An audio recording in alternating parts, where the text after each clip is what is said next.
ni iyihe igomba gutegeka izindi? Ni iyihe igomba kuyobora izindi?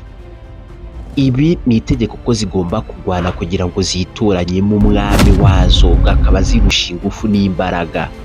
Ariko kandi ku rundi ruhande kandi zikeneye no kugira amagarade cyangwa se amapeti. Ibi ngibi ubwabyo birazisunikira mu kurwana.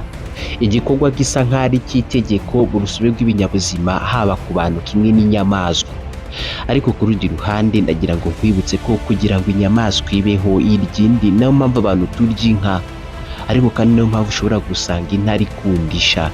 Ibi bisunikira kurwana n'isha kugira ngo iyice iyirye, bikabyara umurwano rimwe na rimwe w'imbaraga kandi udasanzwe. Abuze impamvu ingona zikunda kugaba ambushi cyangwa se agatego ku bimasa byo mu bwoko bw'imbogo biba byaje kunywa amazi ku migezi yanduye migufi, aho ingona ziba zitsimbye. Ni ukubera iki? Ni muri iki kiganiro ndaza kukugezaho imirwano yo mu bwoko 10 ihuza inyamaswa zaba izo mu bwoko bumwe, hagambiriye kureba ngo ni iyihe igomba gutegeka izindi. Ndaza kukugezaho imirwano y'urupfu, aho inyamaswa zihiga izindi zigambiriye kuzirya kugira ngo zibeho. Niba ari bwo bwa mbere rero ugeze kuri umurongo wacu wa YouTube Mutavu Official, kanda kuri iyo nzoga iri munsi y'ikiganiro maze uduhe subscribe kugira ngo ibiganiro byacu bizajye bisohoka ku mwanya uhita ubibona muri notification. Niba ari bwo bwa mbere kandi ubonye iyi video ukaba uyikunze, kanda like. Ikaze ku kibuga cy'imirwano y'urupfu ihuza inyamaswa. Ikaze ku murongo mugari w'ibyegeranyo by'ikinyarwanda. U Rwanda rwiza rw'ejo ni jyewe nawe uramutse ubishaka. Nitwa Mutavu Ismael. Ikaze mu kiganiro. Mwanya wa 10 turahasanga kangaroo, double kick and boxing fight. Uyu ni umurwano uhuza inyamaswa z'ubwoko bwa kangaroo itera amakofi n'imigiri mu bwoko bwa double kick. Ntabwo umurwano ubusanzwe. Ako nyamaswa z'ingabo by'umwihariko zo mu bwoko bwa kangaroo hari ikintu gisa nk'ibanga rimwe iba igomba kwiga kugira ngo ibashe kugera ku gasongero k'ubuhangange gusumbya izindi. Icyo kintu ni ukuba indwanyi, being fighter. Umurwano uzayihuza n'izindi aba ari umurwano w'amaraso, umurwano w'urupfu, kuko biba bisaba kumara imyaka n'imyaka yitegura kandi ikora imyitozo. Iba igomba kubikorana umuhate, ubwenge kimwe n'ubushishozi, kubera ko ibizi agaciro k'igihembo kazava mu gutsindira umurwano. Ikimara gutsindira umurwano, inyamaswa zo mu bwoko bwa kangaroo iba zifiteho ubugenzuzi bwuzuye, by'umwihariko iz'ingore, kuko zose ziba zemerewe kuba ingore yazo nta mpaka. Iyo urebye neza kuri kangaroo yakuze iyobora izindi ngabo, iba ifite nibura uburebure bwa fiti zigera ku 8 iramutse ihagaze neza ku maguru abiri nk'uko ibona ngaha. Iyi ngana na Usain Bolt, umugabo muremure wa mbere ku isi, gasumba Usain Bolt, kuko nibura iba ifite metero 2 na santimetero 40 z'uburebure. Ibaze nawe. Birumvikana guhangara umwami wa za kangaroo umeze uku nguku ibizigira, igiye kwicalenjinga cyangwa kuyikura ku buyobozi, igomba kuba yaritoje bihagije. Igihe cy'umurwano kirageze.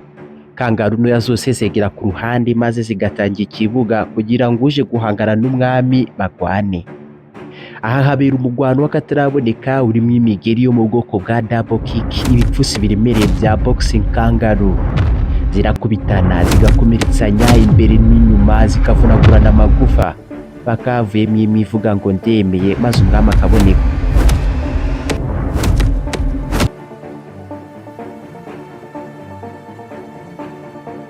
Flying fish, ubu ni ubwoko bw'amafi aguruka nk'inyoni aturutse mu mazi akagira amababa. Aya ngaya aba afite ingorane z'uko mu kirere haba haturuka ibisiga bije bigambiriye kuyarya, ariko yamanuka asubira mu mazi akasanga ubundi bwoko bw'amafi bwo mu bwoko bwa bluefish, nabwo bugambiriye kuyarya byo kuyamara. Bigenda bite? Aya mafi yikura ahangaha gute? Flying fish. Iyo bigeze mu gihe cy'impeshyi, aya mafi yo mu bwoko bwa flying fish ava mu ndiba y'inyanja hasi maze akazamuka yegera ku miraba yo hejuru aho amazi aba abonerana. Icyo gihe ubundi bwoko bw'amafi y'impigi manini yo mu bwoko bwa bluefish nayo aba yahiga byo kuyarira kuyamara. Ariko kandi hejuru haba hari ibindi bisiga by'ubwoko bwa frigates nabyo biyakunda kubi. Aya mafi arihariye kuko ashobora kuguruka ibinyacumi by'amametero ataragwa mu mazi woshye bunyoni. Icyo gihe uko aguruka igihe kinini, ibimeze nk'amashitani biyahiga bya bisiga byo mu bwoko bwa frigate biramanuka maze bikayasamura, yakwibeshya gato ngo isubiye mu mazi gasanga bya bifi byo mu bwoko bwa bluefish nabyo birarekereje ngo biyage. Aba ari intambara idasanzwe, bizasaba kuyategereza maze bukira cyangwa se imvura igatangira kurwa, ibisiga bya flags bikigendera n'ifi zo mu bwoko bwa dorado zigasubira hasi mu ndiba y'inyanja. Bibaho igihe kinini mu gihe cy'impeshyi, amafi agwana urugamba arokoka nyine akaba yanyamahirwe.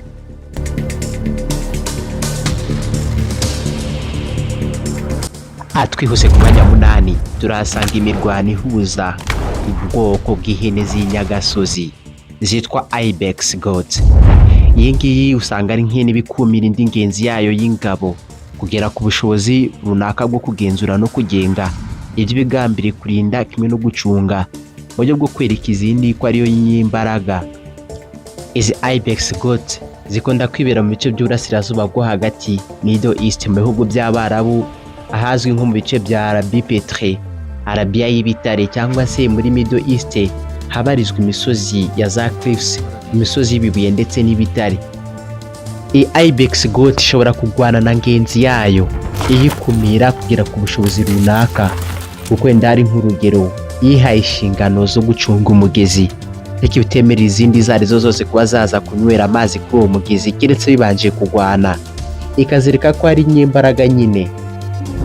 Uyu ni umugwano w'akataraboneka ushobora kuzihuza zikagwana paka kwicana igihe hatabonetse ingenzi yazo ngo izikize igihe ziri kurwana zombi.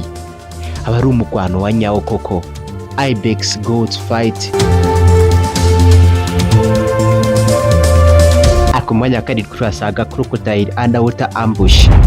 Ibi ni ibitero shumwa bigabwa n'ingona ziba mu migezi migufi y'amazi yanduye, cyane cyane mu bihe by'impeshyi. Iyo bigeze mu bihe by'impeshyi, ubwoko bw'ibimasa balls by'ishyamba biramanuka bikajya gushoka kuri ya migezi ibirimo ibinyacumi by'ingona byitsimbyemo hasi aho ngaho. Ibimasa urebye ntabwo bigira conscience cyangwa se umutimanama mugufi n'amakenga ku bijyanye no gusobanukirwa ubugome n'ububi bw'izi ngona. Byaba ibimasa bikuze cyangwa se bishaje, byose ntabwo biba bizi kwigira inama no gufata umwanzuro w'uburyo byahangana n'izi ngona zibigabaho ibitero zaje kunywa amazi.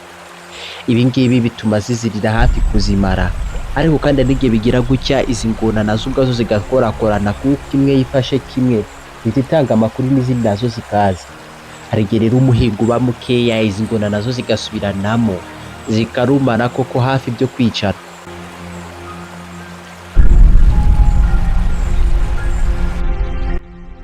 Ku mwanya wa gatanu turasanga ostrich cheetah. Ushaka bavuga ko ari inyoni ya Autriche ndetse n'inyamaswa z'ibitarangwe.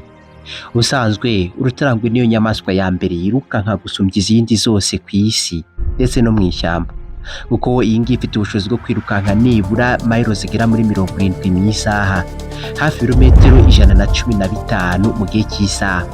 Naho Autriche nayo ni imwe mu nyoni za mbere ziremeye nini, ikagira umuhogo muremure nk'uko ubibona n'amaso meza, amababa aryoheye kuyareba. Ariko kandi iyi nyoni nayo nyoni ya mbere ifite ubushobozi bwo kwirukanka ku butaka gusumbya izindi zose ku isi.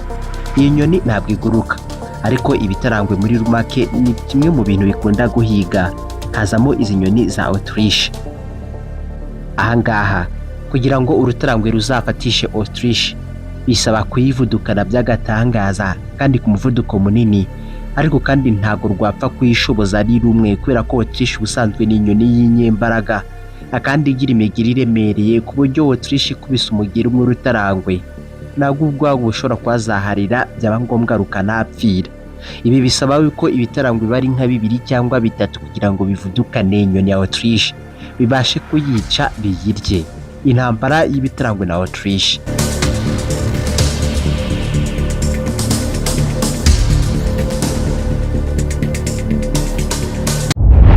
Ku mwanya wa kane turasanga hyena vs lions. Ni ukuvuga impyisi nyine n'intare. Ubusanzwe impyisi ni inyamaswa z'inyarugomo, ariko by'umwihariko iyo zishyize hamwe ngo ziteranire inyamaswa runaka. Impyisi inyamaswa itajya zigenda zonyine, ni ukuvuga ko zigenda ari igobe cyangwa se itsinda ry'impyisi ziri hejuru y'eshanu. Ibi bizi ubushobozi bwo kwibasira inyamaswa yaba iy'inkazi ku rwego urwo ari rwo rwose ku isi, ubundi zikayitesha umutwe, zikayitatanira, zikayishwanyaguza. Umva nk'aka karuru. Impyisi iyo zimaze kuzenguruka intare cyangwa se indi nyamaswa yose y'inkazi, zivugiriza induru zikayicanga mu mutwe. Imwe ikajya igenda igashima ku itako, indi igashima mu mutwe paka inyamaswa icangamutse, ubundi zikayitereka hasi zikayishanyaguza. Impyisi ubusanzwe mu rusobe rw'ibinyabuzima zizwiho kugira amahane n'urugomo, kimwe no gukunda inyama gusumbya izindi nyamaswa zose ziba mu ishyamba. Abahanga muri siyanse y'ibijyanye n'inyamaswa ndetse n'ubuzima bavuga yuko Imana yaremye impyisi kugira ngo ijye ishyiraho balance cyangwa se uburinganire hagati y'ibinyabuzima. Bavuga ko impyisi ari wo muhigi w'inyamaswa ntoya cyangwa se inyamaswa isumbya imbaraga gusumbya intare. Impyisi rero zikunda kwibasira cyane cyane intare, gusa nanjye ntabwo nzi impamvu, nubwo no kuri urundi ruhande zibasira izindi nyamaswa, ariko by'umwihariko iyo zibonye intare imwe ari nyinshi ziteraniraho zikayishanyaguza paka ziyishe, zikayirya, zikayimara.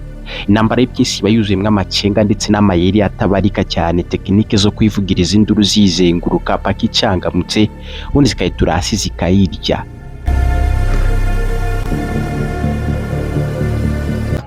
Vs Big Cat ni ukuvuga isatura n'intambara izihuza nazo ihangana bw'amapusi manini.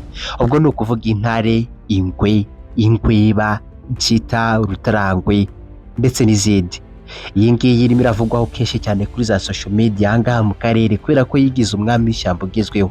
Iyi nayo ni iyindi nyamaswa ikunda kurwana n'izi nyamaswa mu bwoko bw'amapusi manini, intambara y'inkundura. Watogo ni imwe mu nyamaswa zifite umuvuduko mwinshi cyane, ariko nanone ntiyageza ku rutarangwe kuko yo nibura yiruka ibirometero 35 mu isaha. Mwibuke nabwiye ko urutarangwe go ufite ubushobozi bwo kwiruka ibirometero 116 mu isaha. Ukibaza uti ikoresha izihe tekiniki n'ahe mayeri kugira ngo igwane intambara n'izi nyamaswa z'inkazi z'imigi zo mu bwoko bw'ama-Big Cats?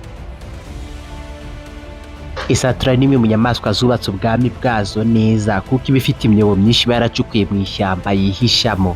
Igira ubushobozi bwo kugenda reverse cyangwa se gukubita rivaze igasubira inyuma mu kamwanya kangana amasegonda nk'ayo guhumbya, ikaba yinjiye muri ya myobo, maze intare yihiga cyangwa se ingwe n'ingweba bikayibura uko nguko. Usibye kwibunza ndetse no kwiyenza, watogo cyangwa se isatura nta nyamaswa n'imwe itinya. Ifite kujya hafi y'amazi magufi ikajya gukinagirana n'ingona cyangwa se ikajya mu isenga ry'intare kuziyenzaho no kuziriba ngo bikine byonyine. Gusa kuyifata ni ikindi kindi kubera ko igira amacenga mu kubita amakrosi, iba yaragiye kure cyane. Ifite ukuntu ihisha mu myobo yayo neza n'izindi nyamaswa, ubundi zikayibura. Inyamaswa itagira ubwoba kandi itagira izindi nyamaswa itinya. Iyi ngiyi ihora mu ntambara kenshi n'izi nyamaswa mu bwoko bw'ama-Big Cats. Gusa nyine iyo ziyifashe akayo n'ubundi kaba karangiye, ariko icyiza cy'iyi warthog cyangwa isatura nubwo ikunda kurwana n'izi nyamaswa z'ama-Big Cats, yo ntabwo izirya. Ifite ukuntu ifite ibiryo byayo byihariye kandi bidasanzwe, utunyamaswa dutoya. Muri make ni inyamaswa yiyumva kandi yiyemera cyane. Ku mwanya wa kabiri turasanga intambara za Kagoma, Eagles Fight. By'umwihariko Kagoma ariko ahirwana n'inzoka. Ubusanzwe Kagoma ni igisiga cy'impigi cyo mu myaka ya kera, kikaba ikinyembaraga cyane, kizwiho kugira uburambe cyangwa se experience mu bijyanye no gukora umuhigo. Ni igisiga kandi gifite amababa akomeye cyane, kikagendera ku muvuduko muremure kandi kikaguruka cyonyine hejuru cyane.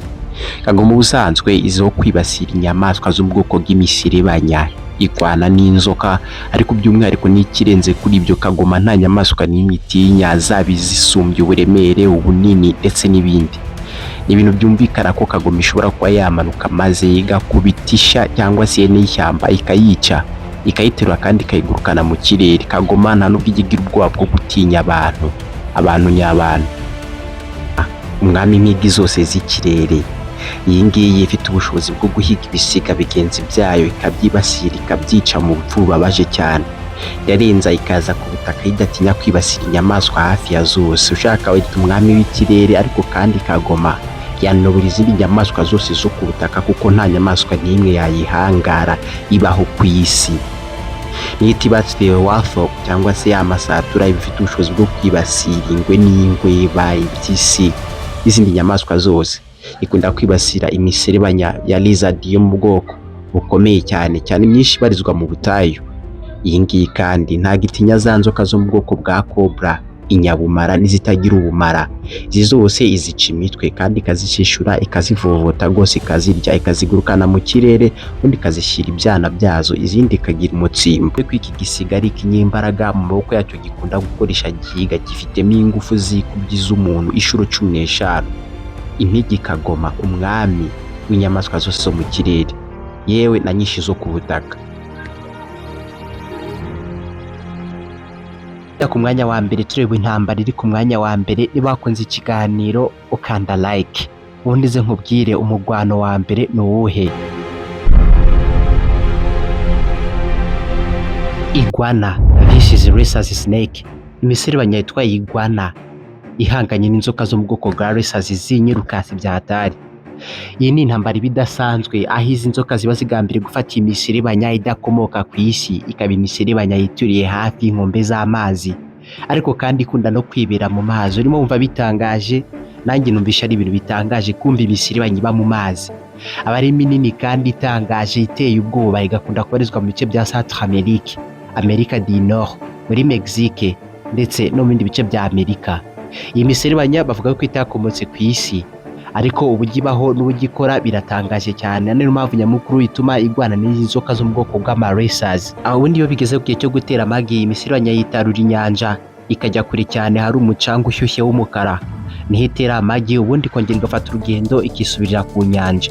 Iyo bigeze mu gihe cy'impeshyi, amagi atangira kwituraga, imisiribanya ibirimo itangira kuvamo, ariko nanone aba ari igihe cya opportunité cyangwa amahirwe menshi cyane ku nzoka zo mu bwoko bw'amarhesus ziba mu bice by'ibitare bya za Mexique na Amerika y'Iburasirazuba.